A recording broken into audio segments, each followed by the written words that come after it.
Welcome back to another episode of Miles and Bodyweight Training. Today's video is going to be on my top tips to improving your bodyweight training at calisthenics.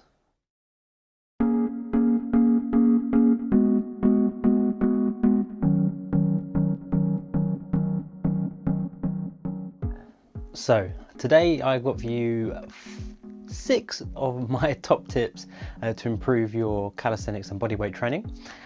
They're in no particular order, but I feel that they're all just as important as the other, so they're in this order, but that doesn't mean that any one has priority over the other one. So we'll get started with number one.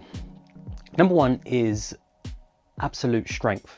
Okay, understanding what your relative strength is and your absolute strength. Okay, this is important for a few reasons, but ultimately each individual has a body composition and a weight. Now when we're doing bodyweight movements, this has a massive role to play. Okay, so if you're heavier, obviously certain movements are going to be harder, and obviously if you're lighter, they're going to be easier.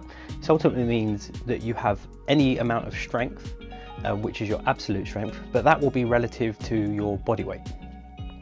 Now, the lighter you are, the easier it is to build strength relatively, because you don't have to be as strong. And obviously if you're heavier, the reverse of that, it takes a long time to build up that strength.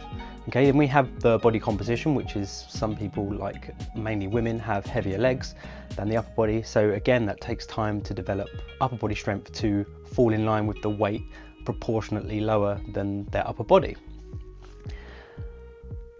Ways to train absolute strength, especially if you're one of the bigger guys, you think, okay, I used to think as sort of 85 kilos as how much I weigh. I used to think, well, it will take care of itself in terms of just training everything upper body. Now, yes, that will take care of itself, and I've seen massive changes over a long period of time. However, as a bigger person, to achieve skills, let's use the word quicker here, it's ideal that you then increase your absolute strength. Okay, because your rate of progression, you can build strength relatively easy, well, most people can, but you want to make it obviously relative to your body weight. So to do this, you can add weight to your basic movements like push-ups, pull-ups, and then maybe some of the more complex movements as well. I've started varying how I go about adding the weight, for instance, in my in basic movements. For instance, the pull-up, I used to trap a sandbag in between my legs. This was great. It added on the X resistance that I needed to increase my weight, but it added it to the lower half. So what ended up happening was me trying to control the swing in my legs, which changes the dynamic of the pull-up a little bit. So I don't know if you follow me on Instagram, but basically one of my new investments is a weighted jacket at 10 kilos.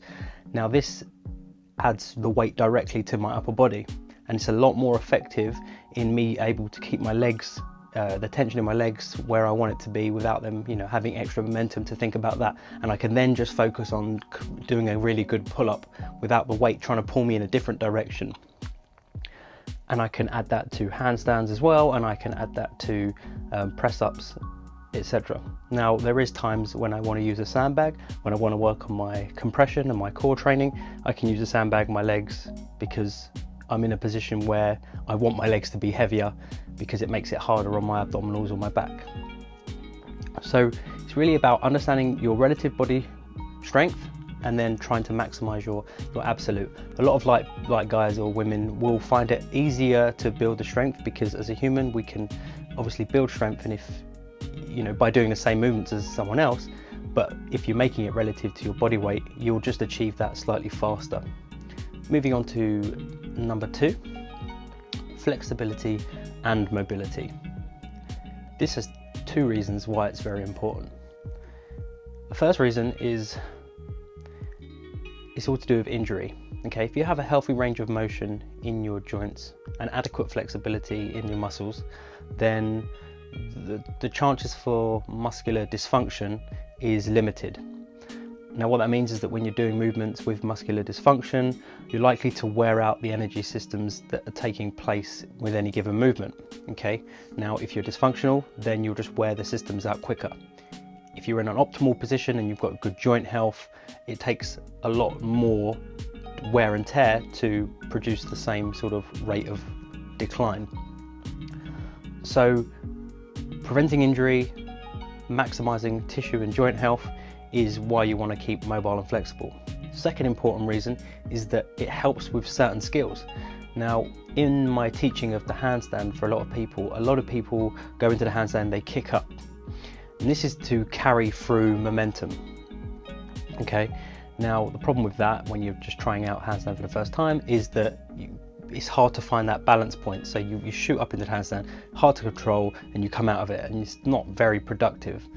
Obviously there's other things that we can do to improve the strength and whatnot needed in the handstand, but if you're practicing to kick up in the handstand with your hands already on the floor, you need quite good hamstring mobility or flexibility, especially in the hamstrings, to be able to get in an optimal position and then just gently kick up.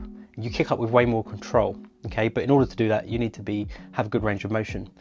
The other thing of helping with skills like the handstand is having good shoulder joint mobility. To get into a more open position with the arms upright only helps with getting into an optimal position for the handstand, which means better control of the handstand, longer holds, etc.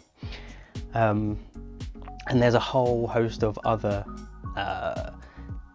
mobility exercises that help with a whole vast selection of gymnastics and bodyweight skills.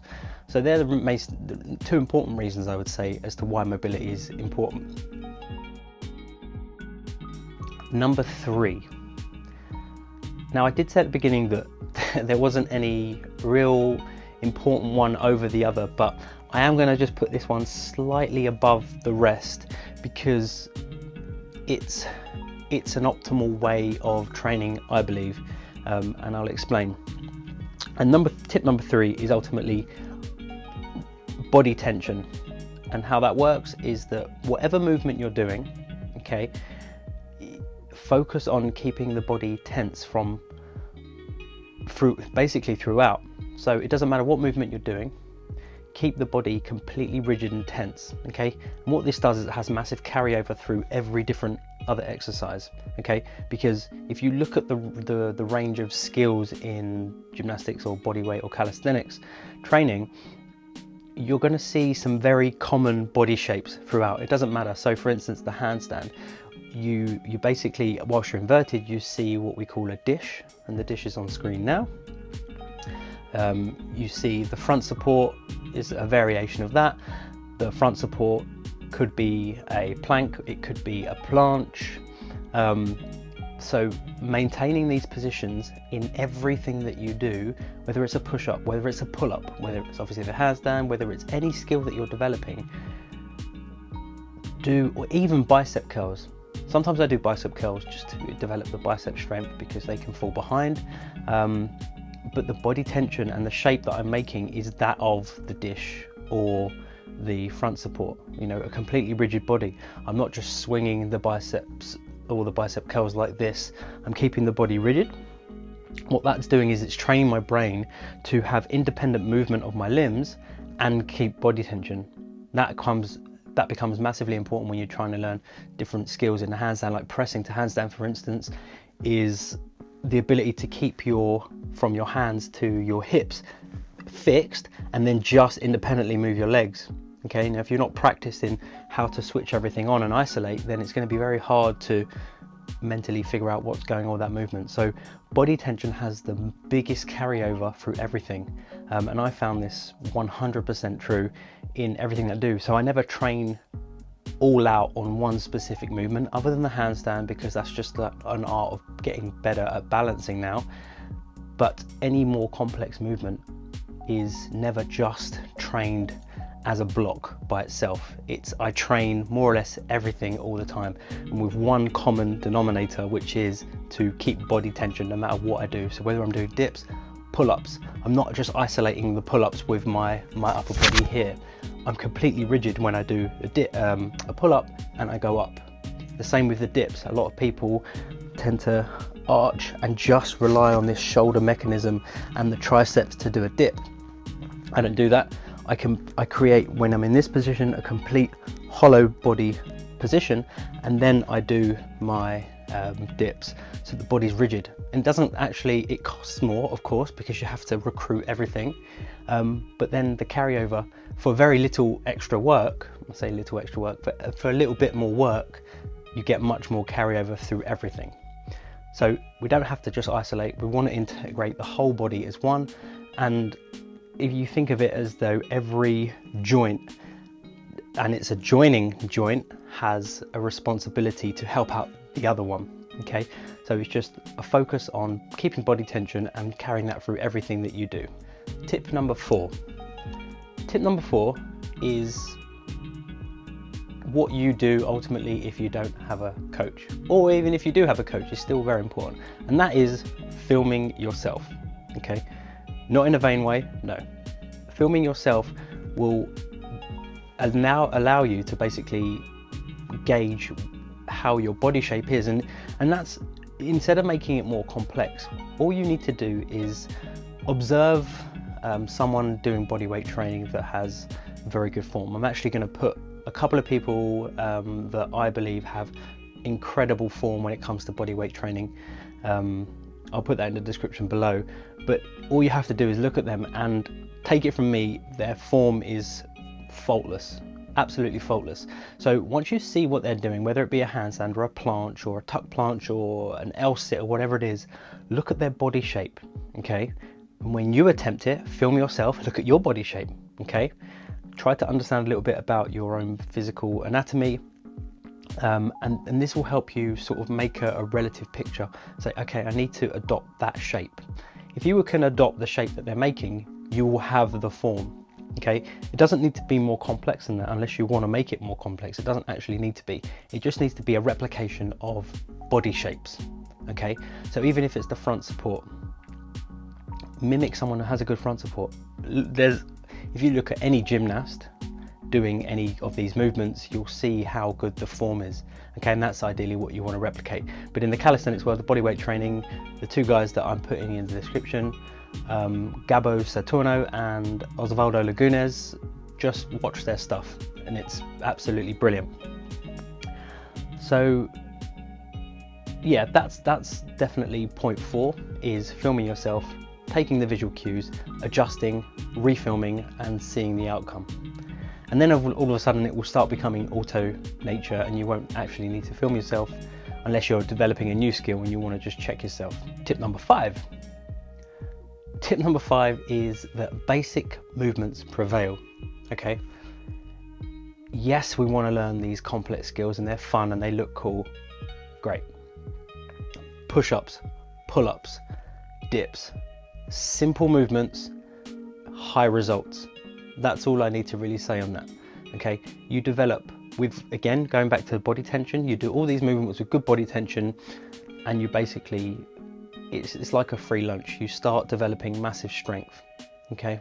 That's all I really need to say on that one. And the last tip, tip number 6, is straight arm strength yields so much potential.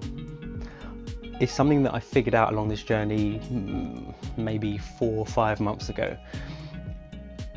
Developing your straight arm strength has carried over probably the most, because everything passes through, and ideally having straight arms in any of your movements is great for efficiency.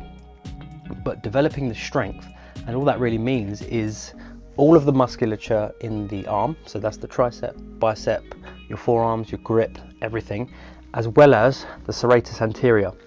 Understanding how this mechanism works, because a lot of people can't isolate that, but a lot of the movements, if you look at this movement, if my hands were on the floor, I'd be in a front support, and then if I wanted to kick up into a handstand, this is what happens, okay? So I'm basically pressing up here, which is, I'm using, if I've got good straight arm strength, then I'm keeping the arms locked, and then I'm using this muscle here to actually do the work of pressing up.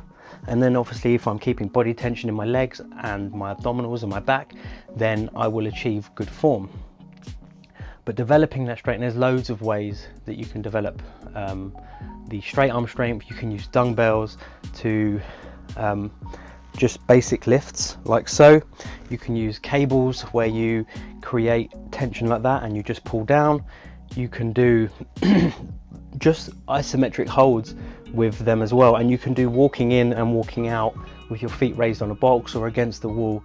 There's a number of things that you can do for that, but improving your straight arm strength for me enabled me to do things like pressing to handstand. Okay, if it wasn't for developing my planche, which was the sort of initial goal, which meant that you've had to have really good straight arm strength, or at least develop your straight arm strength, I wouldn't have been able to press as quickly as I did. The latest one that I've just started doing is my pike press to handstand, which looks like this.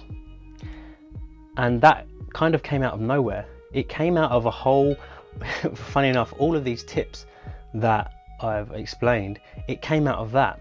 I actually never trained directly for the pike press, and a lot of progressions for pike press is to do your handstand against the wall and do the negatives to lower down to adjust to that position. The pike press came out of good core or body tension. It came from good-ish hamstring mobility. It came from really good straight arm strength, and then sort of once you know, I've had a lot of practice with pressing straddle to handstand, but then all of a sudden I was just able to do that because all those things carried through and developed a new skill out of it. So yeah, they are my top 6 tips. Hope you enjoyed the video. Like I said, in the description is the 2 guys that have, I believe, impeccable form when it comes to bodyweight training. Thank you very much for watching. As always, please subscribe and like and share if you so choose to, and I will see you guys soon with another video.